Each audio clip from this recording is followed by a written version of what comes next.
Sebenarnya kalau kita pikirkan tentang proses emosi pada diri kita, ada proses yang namanya think, feel, act. Oke. Cara berpikirmu mempengaruhi perasaanmu, Yes. mempengaruhi tindakanmu. Mhm. Nah, segala sesuatu dimulai dengan proses berpikir. Kalau proses berpikirnya bagus, harusnya perasaannya jauh lebih baik dong. Iya.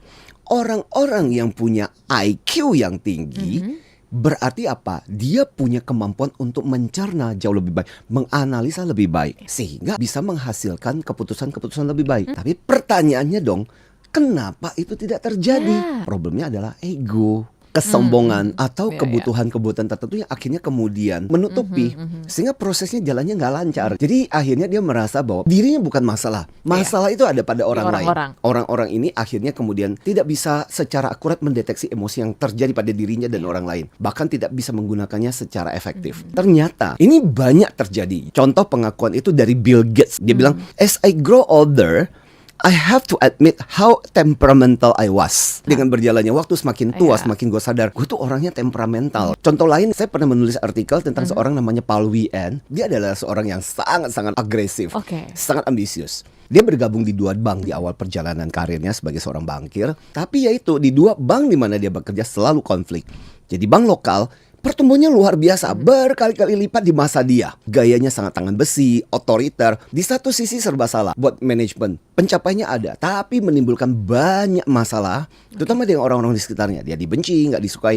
So akhirnya ditendang keluar. Ya. Kemudian dia bergabung di Reserve. Dan pertumbuhannya juga sangat luar biasa ketika dia bergabung di situ. Again masalah terjadi lagi, banyak nggak suka, problem dengan orang di mana-mana, hingga akhirnya kemudian dikeluarkan. Dan itu menimbulkan luka sedih batin ya. yang luar biasa. Kenapa sih apa yang terjadi? Padahal kan aku sudah memberikan pertumbuhan yang luar biasa. Dan kemudian dia sadar melalui feedback, refleksi, dan akhirnya melalui kesadaran itu dia memperdalam lagi soft skill. Oke. Dan akhirnya kemudian perjalanan bagian berikutnya adalah dia menginvestasikan hidup dan waktunya itu untuk membangun sebuah center namanya Center for Advanced Emotional Intelligence. Khusus ngajari orang betapa pentingnya kecerdasan emosi. Of course lah, di antara kita jangankan Anda. Saya cerita tentang EQ. Emang gue bebas dari ciri-ciri ini? Ya kagak lah. Kadang kita sendiri juga mengalami situasi-situasi Manusiawi seperti ya. ini. Wajar, human, normal.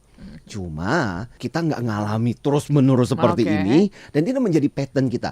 Jadi kalau kita terus-menerus dan ini menjadi bagian kebiasaan hidupmu terus-menerus, nah itu berarti udah bahaya. Warning ya. Jadi if we know somebody like this, sometimes we have to give feedback. Tapi istilah kita feed forward supaya kedepannya dia menjadi lebih baik. Tips of the day ada 5 re supaya kita lebih cerdas emosi, supaya EQ kita nggak low. Re yang pertama adalah reflect, berarti kita menyadari perilaku kita dampaknya buat orang lain. Itu gimana? Secondly, re-input. Tanyakan input atau masukan-masukan orang tentang diri Anda selama ini. Yang ketiga, relearn.